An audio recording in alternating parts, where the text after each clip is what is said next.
Halo semuanya, perkenalkan nama saya Marisa Natalia dengan NIM 118250072. Pada kesempatan kali ini, saya akan menjelaskan mengenai pengolahan limbah B3 terkhusus pada limbah radioaktif.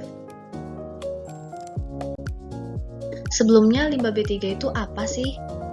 Menurut Peraturan Pemerintah Nomor 101 Tahun 2014 tentang pengelolaan limbah, bahan berbahaya dan beracun, bahwa bahan berbahaya dan beracun atau disingkat B3 sebagai zat, energi, komponen lain yang karena sifat, konsentrasi, dan jumlahnya, baik secara langsung maupun tidak langsung, dapat mencemarkan, merusak lingkungan hidup, membahayakan lingkungan hidup, kesehatan, serta keberlangsungan hidup manusia dan makhluk hidup lainnya. Jadi, limbah B3 adalah limbah yang memiliki zat, energi, atau komponen yang dapat mencemarkan lingkungan hidup, merusak lingkungan hidup, membahayakan lingkungan hidup, kesehatan, serta keberlangsungan hidup manusia dan makhluk hidup lainnya. Nah, pada pokok pembahasan kali ini ada sumber limbah radioaktifnya, kemudian karakteristik dan klasifikasi kategorinya, yang ketiga ada cara pengujiannya, dan yang terakhir cara pengolahannya. Nah, sumber limbah radioaktif itu berasal dari mana sih? Umumnya berasal dari setiap pemanfaatan tenaga nuklir, baik pemanfaatan untuk pembangkitan daya listrik menggunakan reaktor nuklir maupun pemanfaatan nuklir untuk keperluan industri dan rumah sakit.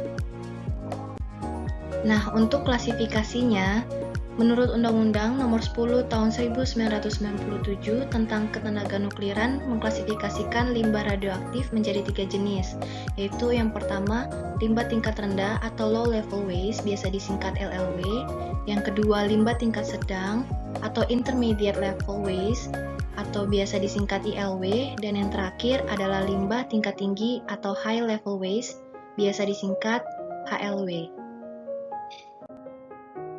Kemudian karakteristik limbah radioaktif itu yang pertama, bersifat korosif, yang kedua, bersifat beracun karena dia memiliki radiasi yang dapat membahayakan kesehatan manusia sendiri.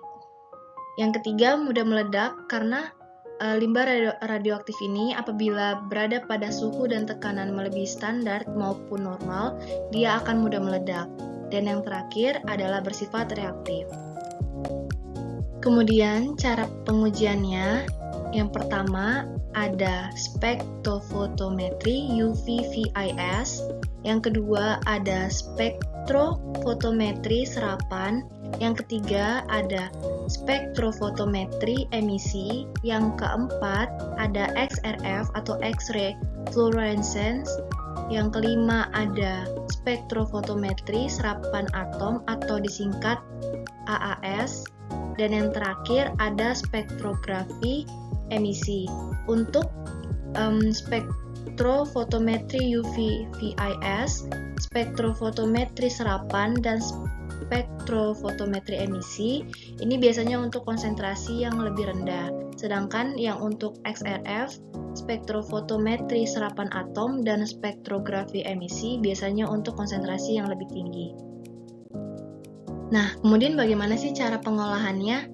Dalam pengolahan limbah radioaktif memiliki alur-alurnya. Yang pertama itu melakukan pengumpulan, yang kedua itu melakukan pengelompokan sesuai dengan klasifikasi yang sudah disebutkan sebelumnya. Yang ketiga melakukan pengolahan di mana bertujuan untuk mereduksi volumenya dengan cara evaporasi, kompaksi, insinerasi, filtrasi, dan penukar ion. Kemudian setelah diolah, dilakukan pengangkutan ke tempat penyimpanan sementara, kemudian dari penyimpanan sementara ke penyimpanan lestari, dan yang terakhir adalah pembuangan limbah atau disposal. Dalam pembuangan limbah atau disposal ini memiliki dua model, yaitu penyimpanan akhir dekat permukaan atau biasa disingkat dengan NSD, dan model yang kedua adalah penyimpanan akhir geologi. Pada penyimpanan akhir dekat permukaan atau NSD ini biasanya limbah radioaktif itu ditanam atau dikuburkan dalam permukaan tanah. Nah, teman-teman, sekian penjelasan saya mengenai pengolahan limbah B3 terkhusus pada limbah radioaktif. Semoga dari video ini dapat bermanfaat bagi teman-teman yang menonton. Jangan lupa di-like dan di-share ke teman-teman kalian supaya teman-teman kalian juga dapat menonton video ini dan bermanfaat bagi mereka. Sekian dari saya ucapkan terima kasih.